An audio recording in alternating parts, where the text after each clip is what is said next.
My parents spent my college fund on my brother's rehab. Fifth time in rehab. By the way, I found out when I got my acceptance letter and asked about the fund. Mom cried and said, "Your brother needed it more." I was 18, had $47,000 saved since I was born. Gone. Just gone. I didn't even argue, just left and figured it out. Worked through community college. Transferred. Graduated with $60,000 debt.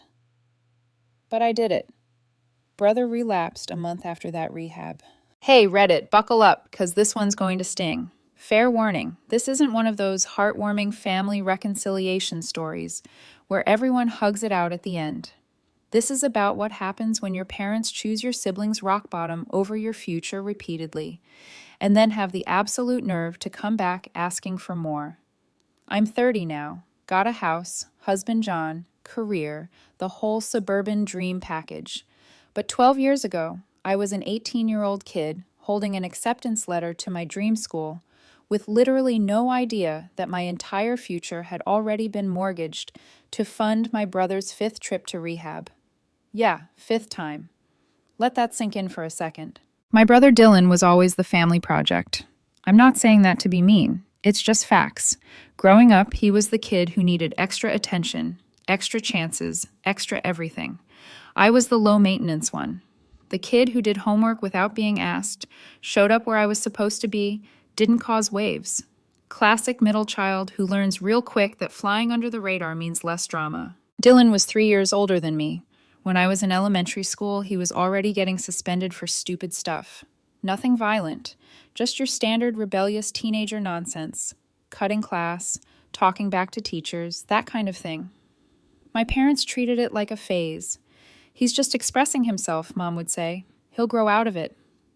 Spoiler alert, he did not grow out of it. I remember being 8 years old, sitting at the principal's office waiting for Mom to pick me up after I won some reading achievement award.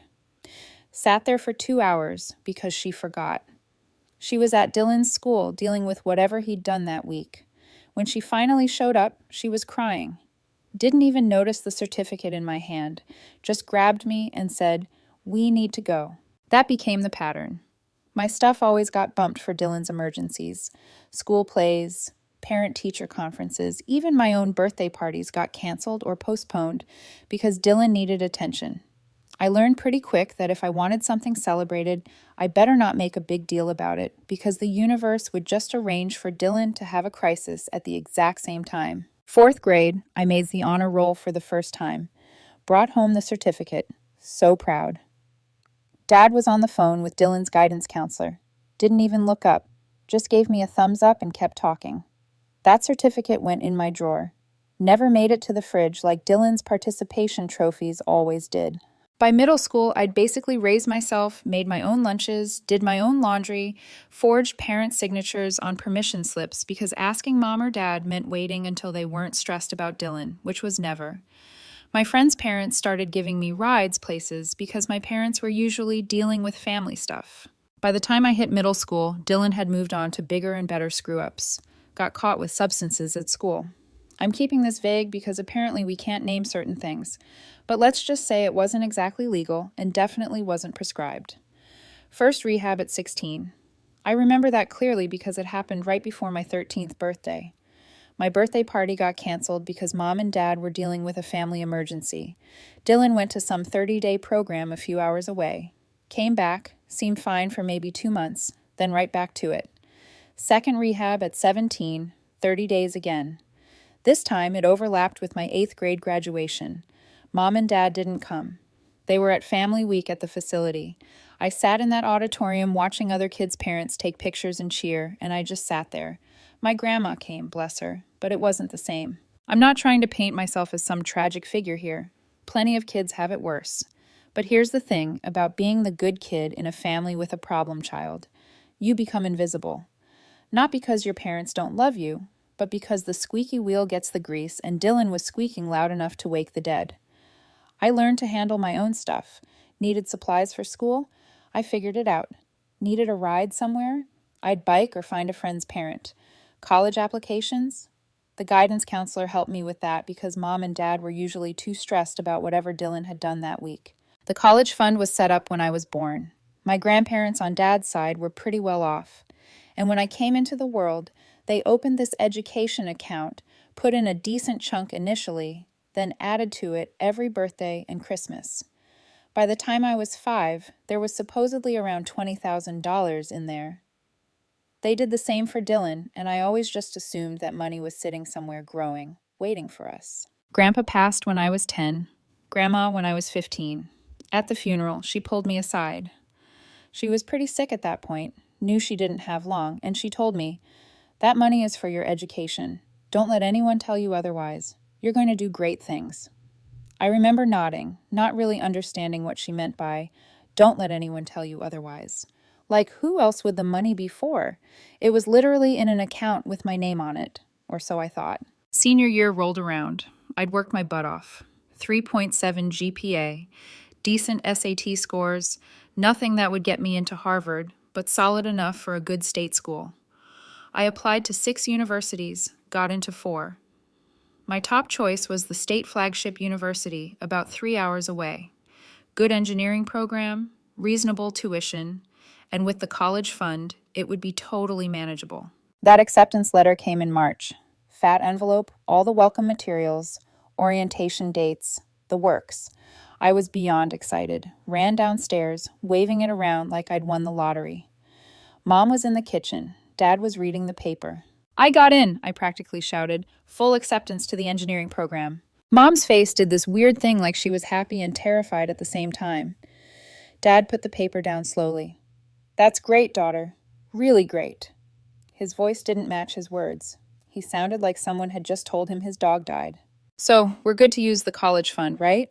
I've been looking at the numbers, and with what Grandma and Grandpa set aside, plus maybe a small loan for housing, I should be totally covered." That's when the silence hit. You know that silence?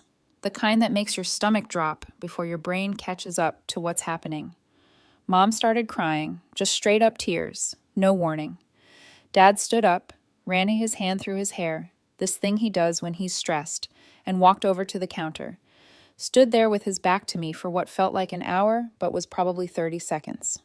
"We need to talk about the fund," he finally said. My first thought, weirdly, was that the market had crashed or something, like maybe the money had lost value. I wasn't thinking it was gone. That didn't even occur to me as a possibility. "There's been some family expenses over the years," Dad continued. He still wasn't looking at me. Medical expenses, treatment costs, things that insurance didn't fully cover. "Okay," I said slowly. "So, how much is left?" More silence. "Dad, how much is left?" He turned around, looked me dead in the eye, and said, "Nothing. It's gone." I laughed. Legitimately laughed, because that couldn't be right. $47,000. That's what my last estimate was, based on the statements Grandma had shown me years ago. 47 grand doesn't just disappear. "Gone where?" I asked, still not getting it. Mom wiped her eyes. "Your brother needed help. Real help. The kind that costs." And that's when it clicked. Every single piece fell into place like the world's worst puzzle. The rehab programs, the medical expenses, the family emergency fund draining moments over the years. They'd spent my college fund on Dylan's rehab. All of it. Multiple times over, apparently, since 47 grand doesn't cover 5 separate treatment programs. "You spent my college money on Dylan's rehab?" I said it out loud just to hear how it sounded. I needed to confirm this was actually happening. "He needed it more than you," Mom said. And I swear that's a direct quote, not "we had no choice," or "we're sorry," or "we'll figure something out." Just straight up, he needed it more than you. I stood there holding my acceptance letter, this piece of paper that was supposed to be the start of everything, and I just didn't know what to say. What do you say to that? "We'll help you figure something out," Dad jumped in quickly. "Community college for 2 years, then transfer. You're smart. You'll make it work. Dylan couldn't make it work without help. You can." There it was, the golden child logic laid bare. Dylan needs help because he can't handle life. You don't need help because you can handle life. Congratulations on being functional. Here's your prize. Nothing. I didn't yell, didn't scream, didn't throw the acceptance letter in their faces, even though every muscle in my body wanted to. I just nodded. "Okay." Mom looked almost hopeful. "Yeah, okay, I'll figure it out." I walked back upstairs to my room, closed the door, sat on my bed, and started calculating. Community college tuition, manageable with a part-time job, 2 years of living at home, free but soul-crushing. Transfer to state school for years 3 and 4, would need loans, books, supplies, transportation, more loans, living expenses once I transferred, even more loans. I was looking at graduating with probably $50 to $60,000 in debt for a degree that would have cost me maybe $10,000 out of pocket if I'd had the fund that was literally set up for me in my name by grandparents who wanted me to have a better shot than they did. That night at dinner, because we still had to pretend everything was normal, Dylan showed up. He'd been living with some friends across town, supposedly staying clean. He looked good, actually, healthy, happy. Mom made his favorite meal. Dad asked him about his job search. Everyone acted like we were a functional family having a normal Tuesday dinner. Meanwhile, I'm sitting there mentally calculating interest rates on student loans. "How's the college stuff going?" Dylan asked me, all casual, like he gave a single damn about my college stuff. "Good," I said. "Got into my top choice." "That's awesome. Mom and Dad must be stoked." I looked at Mom, then Dad, both of them suddenly very interested in their plates. "Yeah," I said, "real stoked." Dylan didn't know. They hadn't told him they'd spent my money, probably because he'd been high for most of those decisions, and they didn't want him to feel guilty. Can't burden the precious problem child with consequences. I moved out 2 weeks after graduation. Didn't make a big, dramatic exit. Just quietly found a room to rent near the community college, packed my stuff, and left. Mom cried. Dad looked relieved. Honestly, one less person to feel guilty around. Community college was fine. Not great, just fine. The professors were hit or miss. The facilities were outdated, and the whole vibe was just depressing. Everyone there had a story. Single moms getting degrees while working 2 jobs. Older folks going back to school after layoffs. Kids like me, who couldn't afford the real deal. We were all just trying to get somewhere better. The building smelled like industrial cleaner and broken dreams. Fluorescent lights that buzzed constantly. Desks with graffiti carved into them from students who'd given up halfway through. Professors who were either amazing people genuinely trying to help or bitter folks who couldn't get jobs at real universities. No in between. I worked 30 hours a week at a warehouse loading trucks. Night shift paid an extra $2 an hour. I'd go to class during the day, sleep for a few hours in the afternoon, then work from 10 o'clock p.m. to 4 o'clock a.m., rinse and repeat. My social life consisted of nodding at the same people in the break room. The warehouse job was brutal. Moving boxes that weighed anywhere from 20 to 80 pounds, scanning labels, loading them onto trucks in specific orders. In summer, the warehouse hit 95 degrees easy. In winter, it was barely heated. My back hurt constantly. My hands were covered in cuts and bruises from sharp box edges and equipment. I'd come home at 4:30 a.m., shower, sleep until noon, then drag myself to afternoon classes. I made exactly one friend at community college. Guy named Steve, also working full-time, also broke. We'd study together in the library between shifts. He was doing nursing. I was doing engineering prerequisites. Sometimes we'd just sit there in silence, too tired to actually study, just keeping each other company so we didn't fall asleep and miss class. Steve dropped out after a year. His mom got sick. He had to go full-time at his job to help with medical bills. Last I heard, he was still working warehouses. Never got his degree. That could have been me. So easily could have been me. Transferred after 2 years. Got into the same university I'd been accepted to originally. By that point, I'd saved enough to cover 1 semester of housing. The rest went on loans, federal loans, private loans, whatever I could get approved for. Signed my name so many times on loan documents that my signature became this illegible scribble. Year 3 was brutal. Engineering coursework isn't exactly easy when you're running on 5 hours of sleep and instant ramen.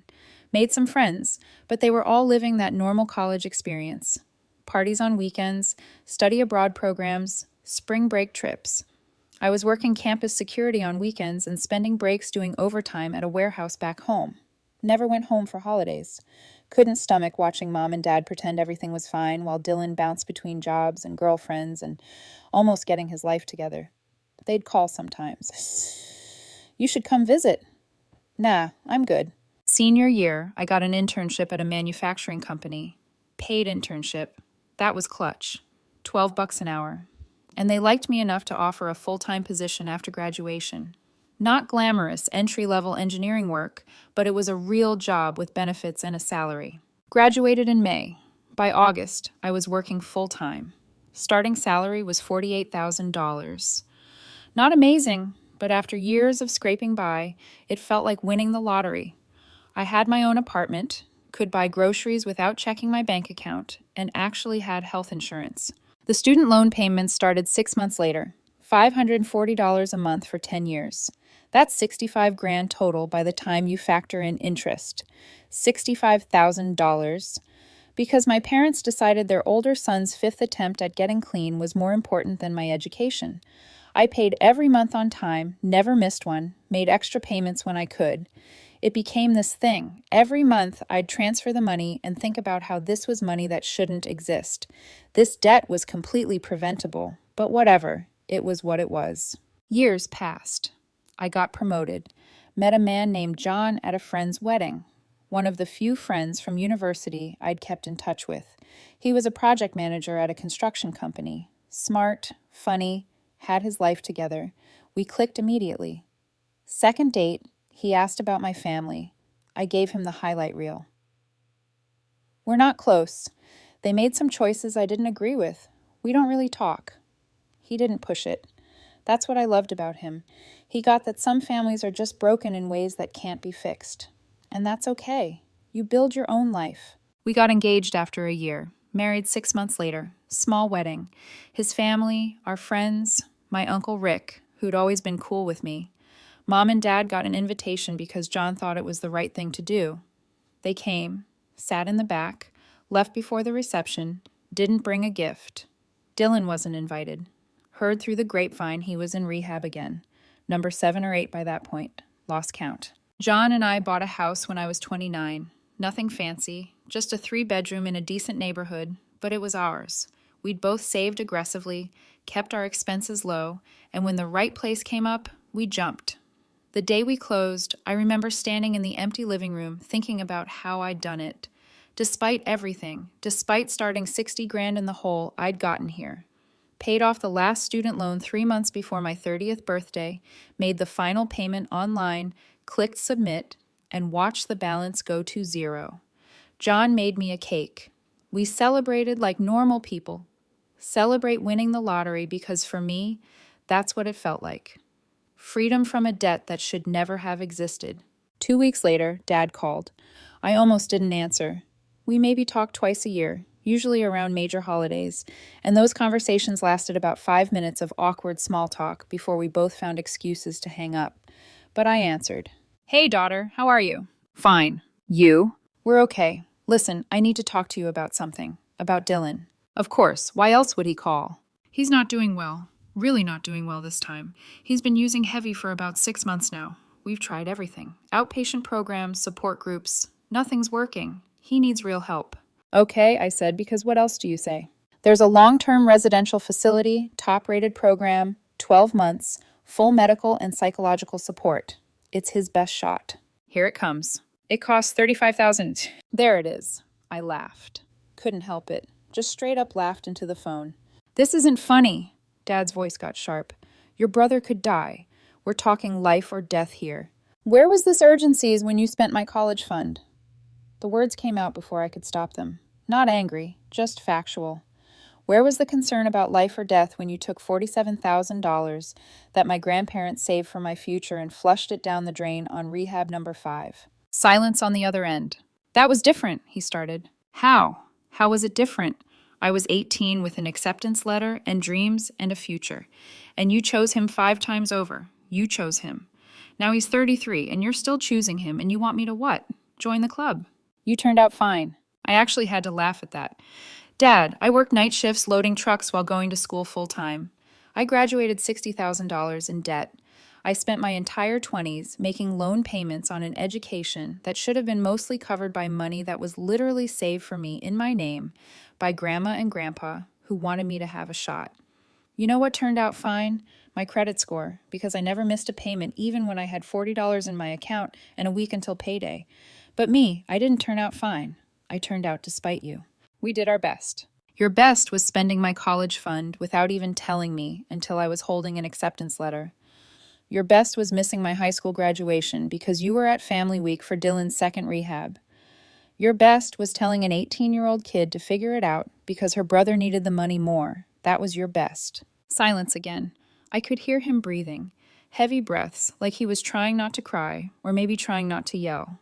Hard to tell with Dad. We'll pay you back, Dad said finally, quieter now. I laughed harder. With what money, Dad? The house you remortgaged for his last rehab?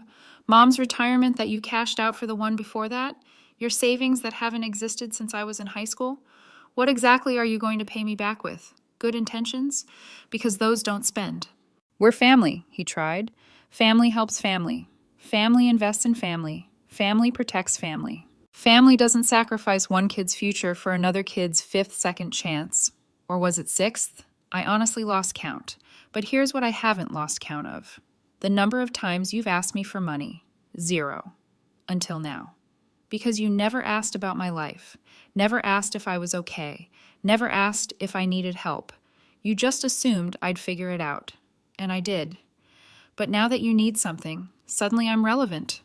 Suddenly I'm family. That's not how this works. He's your brother, and I was your daughter. I was 18 years old, holding an acceptance letter, and you looked me in the eye and told me there was nothing. Not, we're sorry. Not, we'll figure this out together. Just, he needed it more than you. So I figured it out by myself. Worked full-time through community college, transferred with $60,000 in debt, paid every single month for the last 7 years. Just made my final payment 3 weeks ago. $65,000 total with interest. So, no, Dad, I'm not giving you $35,000. He'll die without help, Dad said, and his voice cracked. And here's the thing, he probably wasn't wrong. Dylan probably would die without help. The success rate on treatment decreases with every failed attempt. By round 7 or 8, or wherever he was now, the odds were grim. Then he dies, I said, and I meant it. I'm not being cold, I'm being realistic. You've been enabling him for 15 years. You've bankrupted yourselves trying to save someone who doesn't want to be saved. And every time, he relapses. A month after that 5th rehab, the one you paid for with my future, he was using again. This time is different. It's never different, Dad. It's the same cycle. Treatment, sobriety, relapse, repeat. And you keep feeding the cycle because you can't accept that maybe some people are just broken in ways that can't be fixed. But I'm not giving you my money. I'm not giving you my savings. I'm not mortgaging my future for his past. I did that already for years, living in that house, watching you throw everything at him while I was just expected to handle myself. Well, I handled myself, and now I'm handling my own life, and that doesn't include funding Dylan's next revolving door experience. I hung up. He called back twice. I didn't answer. 3 hours later, Mom called. I let it go to voicemail. She left a message, crying, of course. Please call us back. This is different. This is life or death. Your brother needs you. We need you. Please. Deleted it. Over the next week, my phone was constant. Texts from Dad, voicemails from Mom. Even Dylan called once. That was rich. Left this rambling message about how he was sorry for being a screw-up and he just needed one more chance and he'd pay me back somehow. Blocked all their numbers. Then they got smart. Started calling from other people's phones. A cousin I hadn't talked to in 5 years suddenly called asking how I was doing. Then, casual-like, mentioned that she'd heard Dylan was struggling and wasn't it sad how family sometimes needed support. I asked her point blank, "Did my parents ask you to call me?" She hesitated. "They mentioned you might be able to help." "I'm not helping," I said flatly. "They spent my college fund on Dylan's rehab, $47,000 that my grandparents saved for me. Gone. I graduated $60,000 in debt because of their choices. Just paid it off. So no, I'm not giving them $35,000 for round 8 or 9 or whatever number we're on. Thanks for calling, though." Hung up, blocked her too. More relatives called over the next few days. Uncle Rick, the one I actually liked, called to say he'd heard what happened and thought I should know that people were talking. Apparently, Mom and Dad had gone full victim mode to the extended family, painting me as this cold-hearted daughter who refused to help save her dying brother. "What are they saying exactly?" I asked Rick. "That Dylan's in crisis, that there's a treatment program that could save his life, that you have the money but won't help. Your mom's telling everyone you make 6 figures. Do you, by the way? Does it matter?" "Not really, but they're making it sound like you're rolling in cash and just being spiteful." I'm not rolling in cash. I make decent money. I own a house because John and I saved for years. I just paid off my student loans, loans that exist because they spent my college fund on Dylan. But none of that matters because it's not their money. It's mine. I earned it, and I'm not giving it to them. I'm not saying you should, Rick said. I'm just giving you the heads up that this is going to get messy. He was right. 2 days later, my Aunt Jennifer called, then Cousin Tommy, then another aunt whose name I barely remembered, all with variations of the same script. We're worried about Dylan. We hear you're doing well. Family helps family. What's $35,000 to you? It's his life. I got tired of explaining myself individually, so I did something I'd been thinking about for days. I wrote an email, a long, detailed, chronologically organized email. Started with the college fund set up by my grandparents. Listed every rehab with dates, every relapse with timelines, every dollar my parents spent, or at least what I could verify through conversations over the years. $47,000 from my college fund. Another $20,000 on Rehab-3. $15,000 on Rehab-4. Home equity line for Rehab-6. Attached my student loan payment history. 7 years of $540 monthly payments. Attached my final payoff confirmation from 3 weeks ago. Wrote a detailed breakdown of how I'd worked full-time through community college, transferred with massive debt, and spent my entire 20s paying for an education that should have been mostly covered by money specifically saved for me. Added screenshots too, bank statements showing my loan payments, old emails from the financial aid office, even found a photo of that acceptance letter from 12 years ago. I'd taken a picture of it before everything went sideways, back when I thought it was the start of something good. Included a timeline. Age 16, Dylan's first rehab, $12,000. Age 17, Dylan's second rehab, $15,000. Age 18, Dylan's third rehab, using my college fund, $47,000. Age 18 to 20, me working nights at a warehouse while attending community college. Age 19, Dylan's fourth rehab, $18,000 from home equity line. Age 20 to 22, me at State University, $60,000 in student loans. Age 23, Dylan's fifth rehab, $22,000, parents' remortgaged house. Age 23-30, me making $540 per month in loan payments. Age 28, Dylan's sixth rehab, $15,000. Mom cashes out retirement. Age 30, Dylan's seventh rehab, $35,000 requested, denied. I ended with this. I'm told that family helps family. I agree.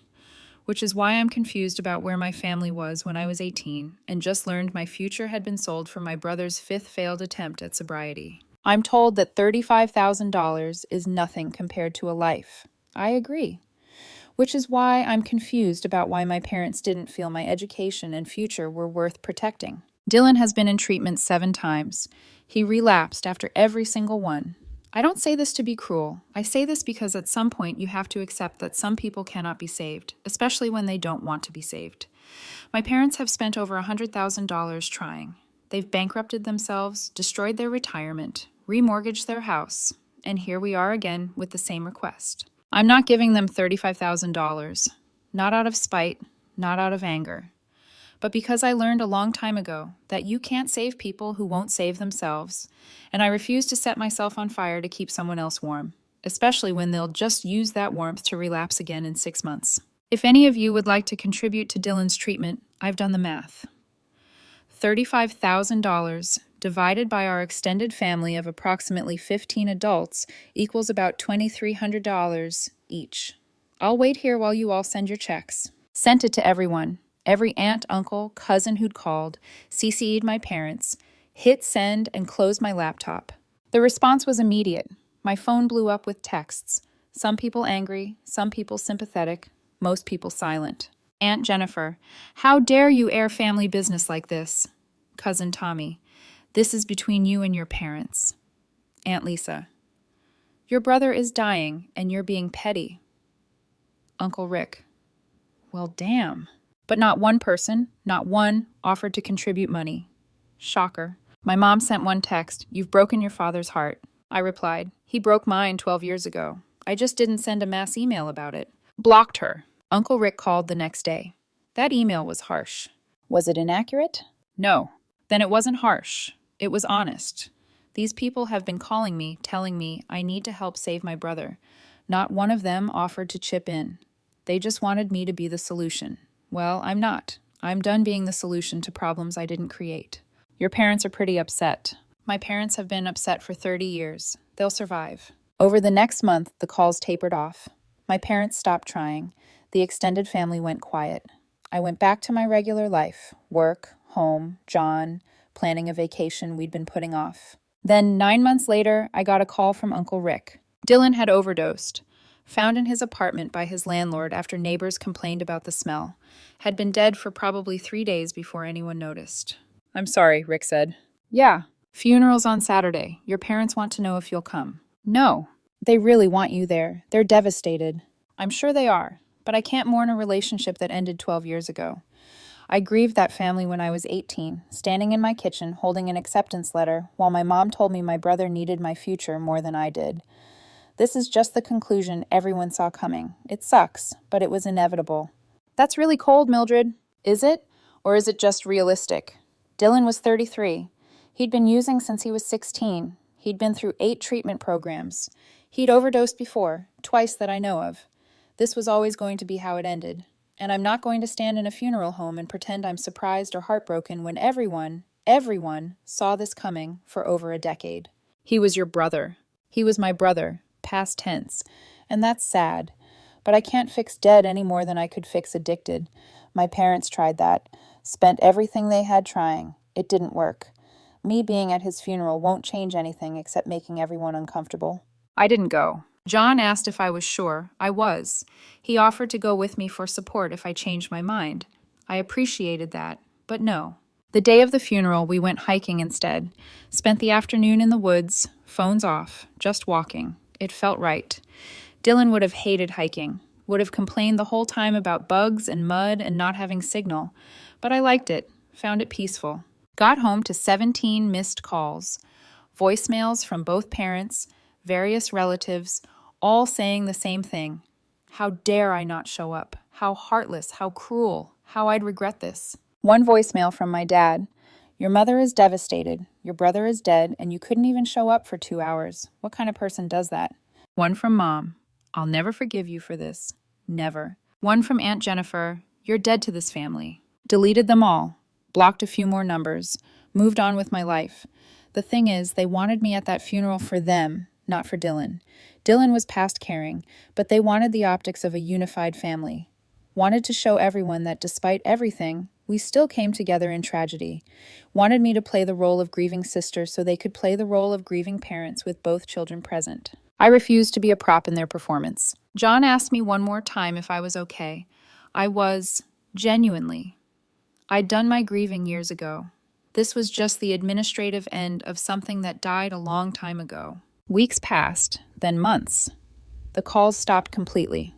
Apparently, Aunt Jennifer's "you're dead to this family" comment was the consensus. Fine by me. I'd been functionally dead to them my whole life anyway.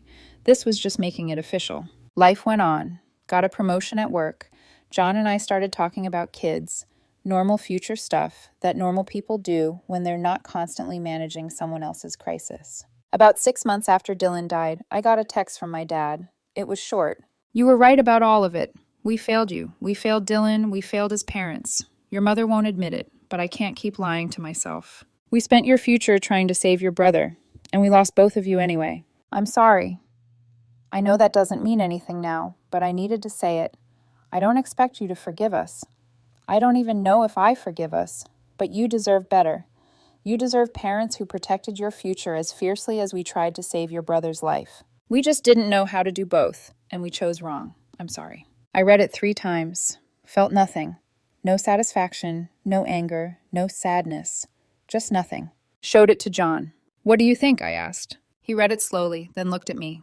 "Does it change anything?" "No." "Then it doesn't matter." He was right. It didn't matter. An apology 12 years late doesn't erase 12 years of damage, doesn't refund student loan interest, doesn't give me back the 20s I spent working instead of living, doesn't resurrect a relationship that died when I was 18. I didn't respond. What would I even say? Thanks for the apology. Sorry it came with a body count. There was nothing to say. The conversation was over years ago. This was just the epilogue nobody asked for. Here's what nobody tells you about being the good kid who gets sacrificed for the problem child. You don't owe anyone anything. Not your parents who made bad choices, not your sibling who couldn't get his act together, not extended family who suddenly have opinions when they smell money. You don't owe them your savings. You don't owe them your future. You don't owe them your presence at performative grief ceremonies. You especially don't owe them the emotional labor of pretending you're one big happy family when they treated you like a backup plan your entire life. People talk about family like it's this sacred bond that supersedes everything else. Like blood automatically means loyalty, support, unconditional love. But that's nonsense. Blood just means you share DNA. Family is what you build with people who actually show up for you. My parents showed up for Dylan every single time, through 7 rehabs, countless relapses, years of chaos. They showed up with money, time, emotional support, second chances, third chances, 15th chances. They didn't show up for me. Not when I needed help with college applications, not when I was working nights and barely surviving, not when I graduated, not when I got married. They showed up physically sometimes, but they weren't present. They were just going through motions while their actual attention remained on Dylan. That was their choice. They chose how to allocate their resources, and I'm choosing mine. I'm choosing peace, stability, a life I built myself without depending on anyone who once decided I was expendable. John and I eventually did have kids, 2 daughters, and I'll tell you this much. Every time I look at them, I remember that 18-year-old version of me standing in the kitchen with that acceptance letter and hearing, "Your brother needed it more." I swore that day that if I ever became a parent, I'd never make one child pay for another's mistakes. And I meant it. My girls will grow up knowing that their futures belong to them, not to anyone else's redemption arc. Sometimes I think about my parents. Wonder if they still talk about Dylan like he was just one more chance away from making it. Wonder if they ever talk about me at all. Probably not. Or maybe they do, as the daughter who turned cold, the daughter who stopped forgiving, the daughter who chose herself. If that's what they think, then so be it. Because the truth is, I stopped being their daughter the moment they decided my worth was negotiable.